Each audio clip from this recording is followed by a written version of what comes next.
வர வழியில் பார்த்தா ரோட்ல ஏதோ பெரிய பேனர் போட்டிருந்தாங்க. ஒரு ஸ்டாலின் அவர் வந்து கை எப்படின்னா கோல்டு வின்னர் அட்வர்டைஸ்மெண்ட் நினைச்சிட்டேன். தமிழ்நாட்டை தலை குனிய விட மாட்டேன் அப்படின்னு சொல்லி அவரு தலை குனிட்டாரு. அவரு அவங்க கட்சிக்காரரு அவங்க கொண்டு வர திட்டங்கள் எல்லாம் பார்த்தா அதே தலை குனிச்சிடும். இப்போ நீங்கள் பார்த்தீங்கனாலே மொத்தமாகவே அரசு போலீஸ் எல்லாமே எந்த வேலையும் சரியாக பண்ணுறதில்ல. அதுக்கு என்னென்னா இந்த ஒரு கோயம்புத்தூர் கேஸ்னே மட்டும் பார்க்குறது வேண்டாம். இதுக்கு பின்னாடியான கரூர் ஆகட்டும், கரூருக்கு பின்னாடியான கள்ளக்குறிச்சி ஆகட்டும், கள்ளக்குறிச்சிக்கு பின்னாடி அஜித்குமார்னு ஒரு தம்பி. பொதுவாகவே பார்த்தீங்கன்னா தமிழ்நாட்டு அரசியலில் இந்த பாடி ஷேமிங்கிறது திமுகவுக்கு சர்வசாதாரண விஷயம். இப்போன்னு கிடையாது. தமிழ்நாட்டிலேயே ஒரு நம்ம பொது கட்சியாக காங்கிரஸ் கட்சியில் முதல்வரான காமராஜர் அவரையே விடல இவங்க பாடி ஷேம் பண்ணாங்க. உங்களுக்கு கவர்னன்ஸ் வச்சு பண்ணுவாங்க. இப்போ வந்து ரீசெண்டாக வந்து இப்போ கரூர் எடுத்தீங்கன்னா அரசுலேருந்து யாரும் பேசியிருக்க மாட்டாங்க. அதில் இருக்கிற ஐஏஎஸ் ஐபிஎஸ் அதிகாரிகளை வச்சு தான் பேசுவாங்க. அதுவும் அவங்க ஸ்ட்ராட்டஜி. அந்த மாதிரி அவங்க என்ன பண்ணுவாங்கன்னா இதெல்லாம் வச்சு கொரோனா காலத்தில் ஆல் பாஸ் போட்டு யார் யார் பாஸ் ஆகங்களோ அத்தனை யங்ஸ்டர்ஸோட ஓட்டு அதிமுகவுக்கு தான் போயிருக்கு. மழை வந்துச்சுன்னா அது ஒரு நெல் வந்து ஒரு ஸ்ப்ரவுட், அது மழை தண்ணி வந்துச்சுன்னா காற்றுக்கு அது முளைப்பு வந்துடும். அப்போ இவங்க என்ன பண்ணணும், அதை கரெக்டான விலையில் வாங்கி அதை கொஞ்சம் ஸ்டோர் பண்ணியிருக்கோம். அப்புறம் என்ன ரேட் வருதோ கவர்மெண்ட் விற்றுருக்கோம். இவங்க அது பண்ணவே கிடையாது. ஓட்டி திமுகவுக்கும் தாவேக்காக்குன்னா இங்கே 33% வச்சுட்டு இருக்கிற அதிமுக என்ன சொல்லும்? தமிழ்நாட்டில் என்ன பொறுத்த வரைக்கும் திமுகவை நேருக்கு நேராக நின்று அடிக்கிற ஒரே கட்சி அதிமுக தான். அம்மா அவர்கள் டிடி அவர்கள் எதுக்கு கட்சியிலேருந்து வெளியே வச்சாங்கிறத ஃபஸ்ட்டு கண்டுபிடிக்கும். கட்சி வெளியிட்டு அம்மா மறைவு வரைக்கும் அவர் வந்து கட்சிக்குள்ளேயே வரல. ஆச்சு. அதுக்கப்புறம் இந்த எல்லாத்தையும் ஸ்டார்டிங் பாயிண்ட் யார்? ஓபிஎஸ் அவர்கள் தான். அவர் யாரோட பேச்சை கேட்டாருங்கிறது ஒரு இம்பார்ட்டன்ட். ஸ்பெக்ட்ரம் தமிழ் நேயர்களுக்கு வணக்கம். இன்று நம்முடன் இணைந்துபவர் அரசியல் விமர்சகர் அஸ்வத் தீரன் அவர்கள். அவரிடம் நம் சில கேள்விகள் கேட்கலாம். பாருங்கள். வணக்கம் சார். அனைவருக்கும் வணக்கம் சார். இப்போ ரீசெண்டா வந்து அதிமுகல இருந்து செங்கோட்டையன் அவர்கள் நீக்கப்பட்டிருக்காரு. அவர் என்ன சொல்றாரு அப்படின்னா, நான் வந்து எம்ஜிஆர் காலத்துல இருந்து நான் கட்சியில இருக்கேன், அப்போ என்னுடைய நீக்கம் என்பது அதிமுகவுக்கு பலவீனம் தான் அப்படின்றார். உங்க பார்வை என்னவா இருக்கு? சரி, நம்ம பொதுவாக பார்த்தாலே இந்த அதிமுகங்கிற கட்சி வந்து தொடக்கப்பட்ட நாள்லேருந்து இன்னைக்கு வரைக்கும் வந்து அது புரட்சி தலைவரும் சரி, புரட்சி தலைவி அம்மா அவர்களும் சரி, அப்புறம் இப்போ எடப்பாடியாரும் சரி, இது வந்து நான் என்னோட பார்வையில் பொதுமக்கள் பார்வையில் எப்பவுமே வந்து ஒரு மக்கள் சார்ந்த இயக்கம். இதில் வந்து தலைவர்கள் ஒருத்தர் வர்றாரு போகிறாரு அந்த கட்சி பலவீனம் ஆயிடுதுங்கிறதெல்லாம் வந்து சரியான கருத்து கிடையாது. ஏன்னா அப்படி ஆயிருந்தால் இது வரைக்கும் அதிமுகலேருந்து சும்மா நீங்கள் பார்த்தீங்கன்னா திமுகக்கு கிட்டத்தட்ட 20க்கு மேலே எம்எல்ஏ எம்பிக்கும் போயிருக்காங்க, அமைச்சர்கள் இருக்காங்க. அப்போ நம்ம கட்சி என்ன பலவீனம் ஆயிடுச்சா? அப்போ அதிமுகங்கிற ஒரு கட்சி என்னாச்சு பலவீனம் ஆயிடுச்சா? ஒன்றும் கிடையாது. அது ஒரு காலகட்டம், ஒரு மாற்றம். புதுசாக போகிறாங்க, பழசாக வர்றாங்க. அப்போ தானே இந்த கட்சி இன்னும் மென்மேலும் வளருன்னு என்னோட ஒரு நோக்கம். இது இப்படி நம்ம எடுத்துக்கலாமா? ஒரு ஜனநாயக கட்சி என்பது, கழகம் என்பது இப்படித்தான் செயல்படும் என்பதற்கு ஒரு எடுத்துக்காட்டா அதிமுகவை நம்ம சொல்லலாங்களா? நான் வந்து இந்த இந்தியாவிலேயே பார்த்தீங்கன்னா சில கட்சிகள் மட்டும்தான் இந்த ஜனநாயக முறையான கட்சிங்க. அப்படின்னா அடுத்த தலைமை யாருன்னு யாருக்குமே தெரியாது. அந்த மாதிரி சில கட்சிகளில் அதிமுக ஒன்றுன்னு நான் நினைக்கிறேன். ஏன்னா இப்போ புரட்சி தலைவரும் சரி, புரட்சி தலைவர் இருந்தப்போ அடுத்தது யாருன்னு நம்மளுக்கு யாருக்கும் தெரியும். அப்புறம் புரட்சி தலைவர் அம்மா வந்தாங்க. அப்புறம் அம்மா வந்த பிறகு அடுத்தது யாருன்னு நம்மளுக்கு தெரியும். இப்போ எடப்பாடியார். இப்போ அடுத்தது யாருன்னு யாருக்கும் தெரியும். அது வந்து ஜனநாயக முறையாக தான் நடக்கும். அந்த மாதிரி நடக்கிற ஒரு இயக்கம் தான் அதிமுக. அது இந்தியாவிலேயே எனக்கு தெரிஞ்ச மாதிரி 2-3 கட்சி தான் அந்த மாதிரி இருக்கு. மிச்சம் எல்லா கட்சியுமே வந்து அவங்க அப்பா மக்கள் அவங்க பேரை இப்படித்தான் இருக்கு ஸ்ட்ரக்சர். அதிமுக அதனால தான் என்னை பொறுத்த வரைக்கும் ஒரு ஜனநாயகமான கட்சி. சார், இப்போ சமீபத்தில் பார்த்தீங்க அப்படின்னா கோயம்புத்தூர்ல கல்லூரி மாணவி அவர்களுக்கு வந்து பாலியல் வன்கொடுமை நடந்திருக்கு. அதோடைய சீக்வன்சஸ்லாம் நம்ம படிக்கும் பொழுது ரொம்பவே ஆச்சரியமா இருக்கு, அதிர்ச்சியா இருக்கு. என்ன காரணம் அப்படின்னா, பாலியல் வன்கொடுமை செய்யப்பட்ட பெண் வந்து பார்த்தீங்க அப்படின்னா ஒரு சுயநினைவு இழந்து 4 மணி நேரம் சுயநினைவு இல்லாமல் அதுக்கப்புறம் அவர் வந்து உதவி கேட்டு அவர் மீட்கப்பட்டிருக்காரு. அப்போ காவல்துறை அந்த குறிப்பிட்ட நேரத்துல என்னதான் பண்ணிட்டு இருந்திருக்கு? இல்ல இந்த தமிழக அரசுடைய நிலைப்பாடு என்னவா இருக்கு? இப்ப நீங்க பாத்தீங்கன்னாலே மொத்தமாவே அரசு போலீஸ் எல்லாமே எந்த வேலையும் சரியா பண்றதில்ல. அதுக்கு என்னன்னா இந்த ஒரு கோயம்புத்தூர் கேஸ்னே மட்டும் பார்க்கறது வேண்டாம். இதுக்கு பின்னாடியான கரூர் ஆகட்டும், கரூருக்கு பின்னாடியான கள்ளக்குறிச்சி ஆகட்டும், கள்ளக்குறிச்சிக்கு பின்னாடி அஜித்குமார்னு ஒரு தம்பி போலீஸால் அடிக்கப்பட்டார். அது ஆனாலும் ஒரு காவல்துறை வந்து ஒரு ஃபினிஷ் நோட்டே கொடுக்க மாட்டேங்கிறாங்க இந்த விஷயத்துல. இப்போ ஒரு நியூஸ் வருது, அடுத்தது இவங்க எல்லாம் என்ன பண்றாங்க, இவங்களோட மீடியா பவரை கண்ட்ரோல் பண்ணி அடுத்தது இன்னொரு நியூஸை கொண்டு வந்து இதை மூடி வச்சிடறாங்க. அப்போ அந்த பெண் வந்து 4 மணி நேரத்துக்கு இவங்க அந்த பெண்ணு போய் எஃப்ஐஆர் போட்டு கேஸ் ரிஜிஸ்டர் பண்ணி ஃபாலோ பண்ணியிருக்கானா ஒண்ணுமே பண்ணல. அப்புறம் அந்த நியூஸே பார்த்தீங்கன்னா உங்களுக்கு அதை வந்து எந்த லெவலுக்கு கொண்டுட்டு போகணும் காவல்துறை, அது யார் கல்பிரிட்டு, அது யார் தப்பு செஞ்சாங்க, அவங்கள பிடிச்சி அவங்களுக்கு தண்டனை கொண்டு போகணும், எதுவுமே கிடையாது. அடுத்தது புதுசா ஒரு நியூஸை கொண்டு வந்து இதை மூடி வைக்கத்தான் பாக்குறாங்க. அவங்க என்ன நினைக்கிறாங்க, எந்த ஒரு விஷயம் வெளியே பொதுமக்களுக்கு போய் தெரியக்கூடாது, அப்படியே பாக்குறவங்களுக்கு வந்து இந்த கண்ணாடி மாதிரி இந்த ஆட்சி அருமையான ஆட்சின்னு காட்டணும்னு நினைக்கிறாங்க. ஆனா இப்போ அதுவே பாத்தீங்க அப்படின்னா இந்த திமுக அரசுக்கு வந்து சப்போர்ட் பண்ணக்கூடிய சில விமர்சகர்கள் எல்லாம் இருக்காங்க பாத்தீங்களா, அவர்கள் வந்து அந்த பெண்ணை வந்து பாடி ஷேமிங் பண்றாங்க. இந்த பெண் ஏன் அந்த டைம்ல போனாங்க, கேரக்டர் அசாசினேஷன் சொல்லக்கூடிய அவர்களுடைய குணத்தை வந்து கொலை செய்கிறார்கள் நம்ம சொல்லலாம். இது வந்து எந்த அளவுக்கான சமூகத்தில் ஒரு தாக்கம் ஏற்படுத்தும்? இது நாம பொதுவாகவே பாத்தீங்கன்னா தமிழ்நாட்டு அரசியல்ல இந்த பாடி ஷேமிங்கிறது திமுகக்கு சர்வசாதாரண விஷயம். இப்போன்னு கிடையாது, தமிழ்நாட்டிலேயே ஒரு நம்ம பொது கட்சியா காங்கிரஸ் கட்சியில முதல்வரான காமராஜர், அவரையே விடல இவங்க பாடி ஷேம் பண்ணாங்க இல்லையா, அவர் அப்படி அவர் இப்படி அப்படின்னா இது அதெல்லாம் சொல்றதுன்னா அது மட்டும் கிடையாது. அடுத்தது அம்மா அவர்கள் இருந்தாங்க, அவங்க ஒரு பெண், அவங்களை இவங்க என்ன சட்டசபையில் என்ன பண்ணாங்கன்னு எல்லாத்துக்கும் தெரியும். அதான பிறகு இவங்க ஃபேமிலி மெம்பர்ஸ் என்னென்ன பண்ணாங்க, ஹீரோயின் ஆக்டர்ஸ் கூட என்னென்ன பண்ணாங்க, என்னென்ன பிரச்சனை உண்டாக்குன்னு எல்லாம் தெரியும். பட் அவங்களுக்கு வந்து இந்த பாடி ஷேமிங், இன்னொருத்தர் வந்து கெட்டதா, அப்புறம் சில விமர்சகர்கள்லாம் பார்த்தீங்கன்னா அவ்வளோ கொச்சமா பேசுவாங்க மீடியால. இல்லை நம்மளால பேசவே முடியும், நம்ம அப்படி பேச நம்மளுக்கே அவமானம், அவ்வளோ கொச்சையா பேசுவோம். அவங்களுக்கு வந்து பாடி ஷேமிங்கிறது வந்து அவங்க என்ன நினைப்பாங்கன்னா, அப்படி ஒருத்தரை பாடி ஷேம் பண்ணா அவங்க திருப்பி பேச மாட்டாங்க. ஸோ அது வந்து அரசியல் வந்து பலவிதமான நோக்கத்துல ஒருத்தரை வந்து கீழே தள்ளலாம் மைண்ட் செட்ல. அப்போ இப்போ நான் வந்து நீங்க ஏதோ ஒன்று பண்றீங்க அதையே சொல்லிட்டு, இப்போ நாம வந்து குண்டா இருக்கோம்னா நம்ம சாப்பிட்டு இருந்தாலும் நீ குண்டா இருக்கேன்னு என்ன நம்ம மைண்ட்ல இருந்து ஒரு இம்பாக்ட். அந்த மாதிரி பாடி ஷேமிங் வந்து திமுகவோட ஒரு என்ன உங்களுக்கு ஒரு பிளான், மாஸ்டர் ஸ்ட்ராட்டஜினே சொல்லலாம் ஒருத்தரை வந்து கீழே கொண்டு வர்றதுக்கு. இப்போ அடுத்து பாத்தீங்க அப்படின்னா சமீப காலங்கள்ல சமூக வலைதளங்கள்ல வந்து அதிமுகவுக்கு யங்ஸ்டர்ஸ் உடைய பலம் இல்லை, அவர்கள் வந்து இப்போ இன்னைக்கு இருக்கக்கூடிய 2K கிட்ஸா இருக்கட்டும், இல்ல ஜென்சி அப்படின்னு நம்ம சொல்லக்கூடிய இளைஞர்களா இருக்கட்டும், எல்லோரும் ஒரு மாபெரும் நடிகருடைய கட்சியில தான் இணையறாங்க, இவங்க மாற்றத்தை விரும்புறாங்க, அதிமுகவால் அந்த இளைஞர்கள் எதிர்பார்க்கக்கூடிய அந்த மாற்றத்தை கொடுக்க இயலாது அப்படின்னு ஒரு கருத்து, பொய்யான கருத்துக்கள் முன்மொழியப்படுகிறது. இதை எப்படி நீங்க பாக்குறீங்க? சரி, பொதுவாகவே அரசியல்ல என்ன பண்ணுவாங்கன்னா, எல்லா காலகட்டத்திலையும் இளைஞர்கள் ஜென்சி ஜென்எக்ஸ் எல்லாம் வந்துட்டு தான் இருப்பாங்க. இப்போ நம்மளுக்கு ஜென்சி ஜென்எக்ஸ் இவங்க ஓட்டு போடலைன்னா 2021 நம்மளுக்கு யாருமே ஓட்டு போட்டிருக்க முடியாது. அது வந்து ஒரு பிம்பம் கிரியேட் பண்றது சரிங்களா. அது வந்து என்னன்னா, அது ஒரு திமுகங்கிறது வந்து அவங்க வந்து ஒரு எலெக்ஷன் மிஷினரியை சும்மா வந்து பண்ண மாட்டாங்க. அவங்க வந்து 3 எஃபெக்டிவ்ல கொண்டு வருவாங்க. ஒன்று மீடியா பவர், இன்னொன்று வந்து ஐடியாலஜிக்கல் பவர். ஐடியாலஜிக்கல் பவர்னா அவங்களோட சில விமர்சகர் எல்லாம் பார்த்தீங்கன்னா உங்களுக்கு வந்து ஐடியாலஜிக்கல் இம்பேக்ட் கொடுப்பாங்க. இன்னொன்று மீடியா, இன்னொன்று வந்து உங்களுக்கு கவர்னன்ஸ் வச்சு பண்ணுவாங்க. இப்போ வந்து ரீசெண்டாக வந்து இப்போ கரூர் எடுத்தீங்கன்னா அரசுலேருந்து யாரும் பேசியிருக்க மாட்டாங்க, அதில் இருக்கிற IAS IPS அதிகாரிகளை வச்சு தான் பேசுவாங்க. அதுவும் அவங்க ஸ்ட்ராட்டஜி. அந்த மாதிரி அவங்க என்ன பண்ணுவாங்கன்னா, இதெல்லாம் வச்சு அதிமுகவுக்கு வந்து இளைஞர் சப்போர்ட் கிடையாது, 2K சப்போர்ட் கிடையாது. இது ஏன் சொல்றேன்னா, கொரோனா காலத்துல ஆல் பாஸ் போட்டு யார் யார் பாஸ் ஆங்களோ அத்தனை யங்ஸ்டர்ஸோட ஓட்டு அதிமுகவுக்கு தான் போயிருக்கு. பட் என்னன்னா, இவங்க அப்படி ஒரு பிம்பம் கிரியேட் பண்ணும். ஏன்னா அப்படி இன்னொன்னு சொன்னீங்க நீங்க, புது அரசியலுக்கு வந்திருக்கிற நடிகர், அப்படி அரசியலுக்கு நடிகர் வந்து பெரிய ஆளா இருக்கணும்னா அன்னைக்கு ராமராஜுக்கு விட பெரிய நடிகர் இருந்தாங்களா? இல்லையா? கண்டிப்பா இல்ல விஜயகாந்த் அவர்களுக்கு விட நடிகர் இருந்தாங்களா? மக்கள் செல்வாக்கு உள்ளதான். அது ஒரு பிம்பம்.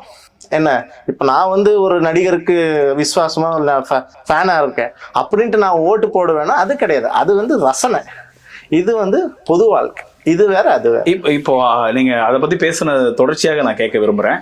இப்போ சமீபத்தில் நடந்த தாவேகாவுடைய சிறப்பு பொதுக்குழுல வந்து இப்போ நான் சொல்றேன் 2 பேருக்கு இடையில தான் போட்டியே அப்படின்னு விஜய் சொல்லியிருக்காப்ல.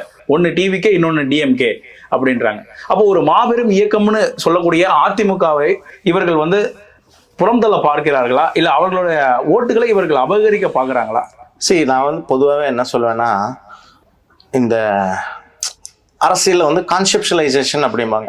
அப்படின்னு என்ன பண்ணுவாங்கன்னா, இப்போ நமக்கு ஒண்ணுமே இருக்காது இருந்தால் நான் தான் எல்லாங்கிற ஒரு அகம்னு சொல்லலாம், அரகன்ஸ்னு சொல்லலாம். அது வந்து என்னன்னா அரசியல காட்டுவாங்க. இப்போ போட்டி திமுகவுக்கும் தாவேக்காக்குன்னா இங்க 33% வச்சுட்டு இருக்கிற அதிமுக என்ன சொல்லும் இல்லையா? அது எத்தனை பேர் இயக்கம், 55 வருஷம் கம்ப்ளீட் பண்ண இயக்கம்.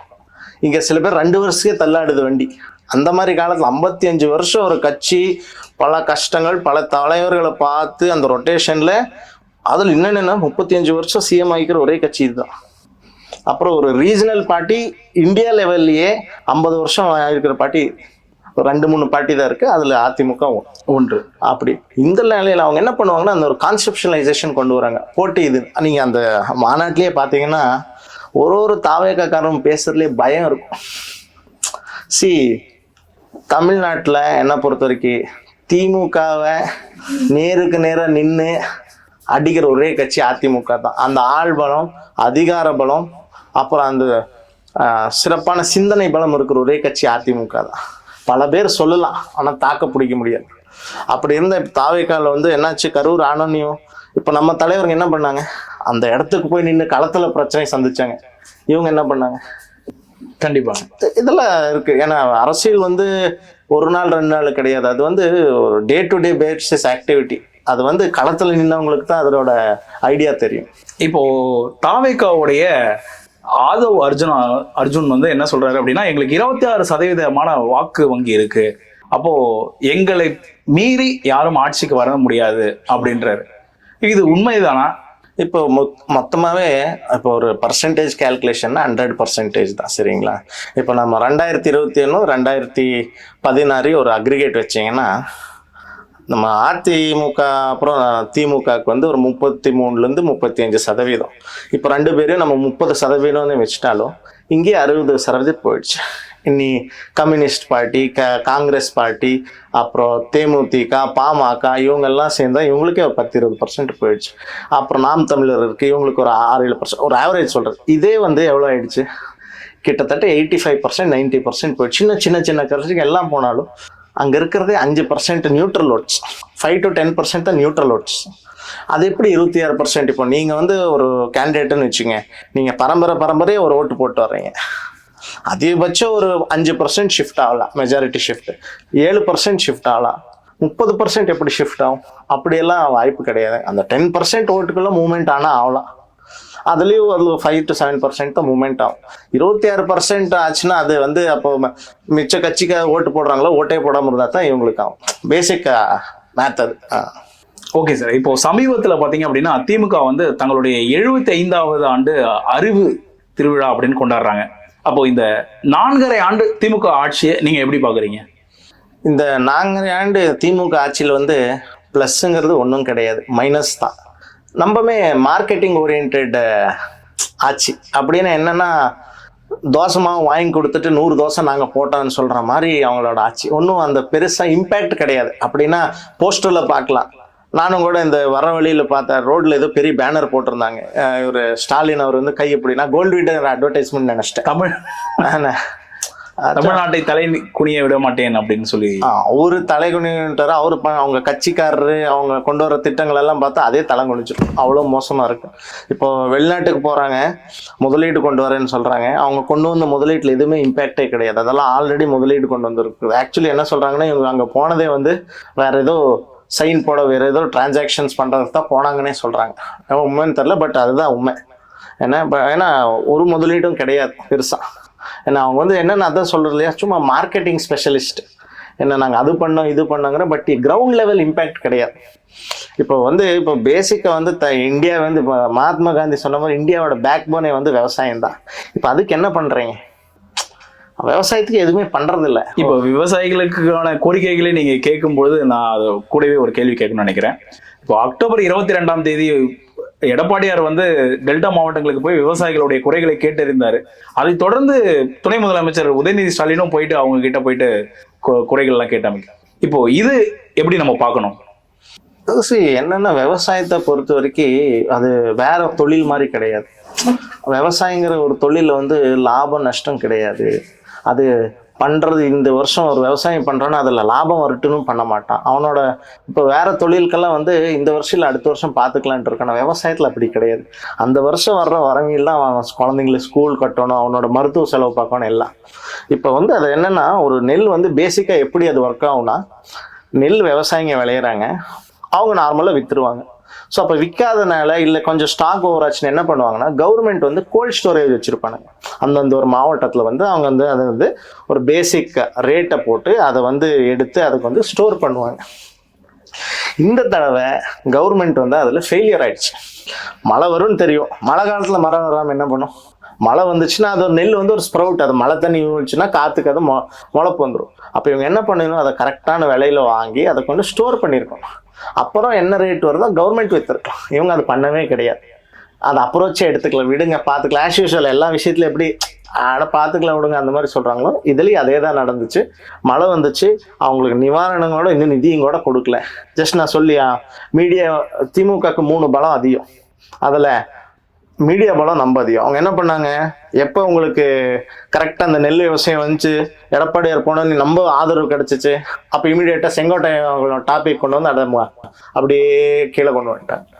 ஓகே சார், இப்போ சமீபத்தில் வந்து பார்த்தீங்க அப்படின்னா, அதிமுகல இருந்து ஏற்கனவே பிரிந்த ஓபிஎஸ் அணியை சேர்ந்த மனோஜ் பாண்டியன் அவர் வந்து எம்எல்ஏ வந்து திமுகவில் ஜாயின் பண்ணியிருக்காரு. ஓபிஎஸ், தினகரன், செங்கோட்டையன் இவர்களுடைய நோக்கமே என்னவா இருக்கு அப்படின்னா, எடப்பாடியார் அவர்கள் ஜெயிக்கக்கூடாது அப்படின்னு தான் நினைக்கிறாங்க அப்படின்ற ஒரு கருத்து வலைதளங்கள்ல பேசப்படுது. இதை எப்படி நம்ம புரிஞ்சுக்கணும்? சரி, இதை வந்து நம்ம இன்னைக்கு நேற்றுன்னு ஆரம்பிக்க கூடாது. இது வந்து ஒரு 10 வருஷமா நீங்க டேட்டா எடுத்து பார்க்கணும், கதை எங்க ஆரம்பிக்கிறதுன்னு. அம்மா அவர்கள் டிடி அவர்கள் எதுக்கு கட்சியிலேருந்து வெளியே வச்சாங்கிறத ஃபர்ஸ்ட் கண்டுபிடிக்கும். கட்சி வெளியிட்டு அம்மா மறைவு வரைக்கும் அவர் வந்து கட்சிக்குள்ளேயே வரல. அதுக்கப்புறம் இந்த எல்லாத்தையும் ஸ்டார்டிங் பாயிண்ட் யாரு? ஓபிஎஸ் அவர்கள் தான். அவர் யாரோட பேச்சை கேட்டாருங்கிறது ஒரு இம்பார்ட்டன்ட்டு. என்ன பண்ணாங்க, இவங்க கட்சியில் வந்து தர்மயுத்தம் ஆரம்பிச்சாங்க. தர்மயுத்தம் ஆரம்பிச்சு கட்சியில் முதல் பிளவு கொண்டு வந்தாங்க. அப்புறம் என்ன பண்ணாங்க, கட்சியில் எனக்கு தெரிஞ்ச மாதிரி உள் பிரச்சனைகளை இவங்களே கொண்டு வந்தாங்க. 2021 எலெக்ஷன் வந்துச்சு, திரு ஓபிஎஸ் அவர்கள் கேன்வாஸ்க்கே போகல. பல இடத்துக்கு அவருக்கு ஒதுக்கின ஏரியா, அவங்களுக்கு ஒதுக்கின மாவட்டங்களில் ஒரு கேன்வாஸே போகல. இப்போ எனக்கு இதுல ஒரு சந்தேகம் வருது சார். இப்போ ஓபிஎஸ் அவர்களுக்கு கிடைச்ச மாதிரி ஒரு வாய்ப்பு எடப்பாடியார் அவர்களுக்கு கூட கிடைக்கல அப்படின்னு நம்ம சொல்லலாம். ஏன் அப்படின்னா, அவர் வந்து துணை முதலமைச்சராக இருந்தார். அது போக கட்சியோடைய அதிமுகவுடைய தலைமை ஒருங்கிணைப்பாளர். அப்போ ஏற்கனவே 2 முறை முதலமைச்சராக இருந்திருக்கார். இந்த வாய்ப்பை அவர் ஏன் நழுவ விட்டார்னு நீங்க நினைக்கிறீங்க? நம்ம இதெல்லாம் பார்த்தோம்னா என்னன்னா, அந்த ஒரு லீடர் அவன் கட்சியில் இருக்கிற தொண்டர்கள், அடுத்த கீழ்த்தட்ட அவன லீடர்கள், இவங்களெல்லாம் எப்படி மெயின்டைன் பண்றாங்க, எப்படி ஒருங்கிணைந்து போறாங்கிறது தான் மெயின். திரு ஓபிஎஸ் அவர்கள் வேற லீடருங்களை சரியா கொண்டு போல. ஸோ அதுதான் அவங்களுக்கு வந்து அவரு பின்னாடி யாருமே போகாத காரணம். அப்புறம் ஒன்று என்னன்னா, ஒரு லீடர்னா வந்து ஒரு முடிவு எடுத்தா அதில் நிற்கணும் ஸ்ட்ராங்கா. பட் ஓபிஎஸ் அவங்க அப்படி கிடையாது. இன்னைக்கு ஒன்று சொல்லுவாரு, நாளைக்கு அதை சொல்லுவார். அன்னைக்கு வந்து டிடி வந்து அந்த வீடியோஸ் எல்லாம் பார்த்தீங்கன்னா, டிடி வந்து பச்சை வந்து இன்னைக்கு இங்கே இருப்பார், நாளைக்கு அங்கே இருப்பார்னு அவரே சொன்னார். அப்புறம் என்னென்ன சசிகலா அம்மா பார்த்து என்ன சொன்னாங்க, அவங்க இருந்தால் இந்த கட்சியே என்ன மன்னார்குடி மாஃபியா அழிச்சிருன்னு சொன்னாங்க. அப்புறம் என்ன பண்ணுறாரு, அவங்க 2 பேருக்கு எடுத்து இல்லை இவங்க தான் எல்லாம் அன்னைக்கு சொன்னீங்கன்னா அன்னைக்கு நான் தெரியாமல் சொல்லிட்டேன் அப்படிங்கிறார். இப்போ நாளைக்கு திருப்பி அவர் என்ன இருந்தாலும் சொல்லலாம். ஸோ அவருக்கு வந்து அந்த ஒரு கமாண்டிங் பயஸ் கிடையாது. இன்னைக்கு எடப்பாடியார் பின்னாடி கட்சி தொண்டர்கள் எல்லாரும் நிற்கிறோன்னா அதுதான். என்னானாலும் அதிமுகவை எப்பவுமே விட்டு கொடுக்க மாட்டோம், இந்த கட்சிக்காக அப்படியே நிற்பாருங்கிற ஒரு இதுக்காகத்தான். கண்டிப்பாங்க. இவ்வளவு நேரம் எங்களுடைய கேள்விகளுக்கு விடையளித்தமைக்கு நன்றி சார். இணைந்திருங்கள் ஸ்பெக்ட்ரம் தமிழுடன். நன்றி.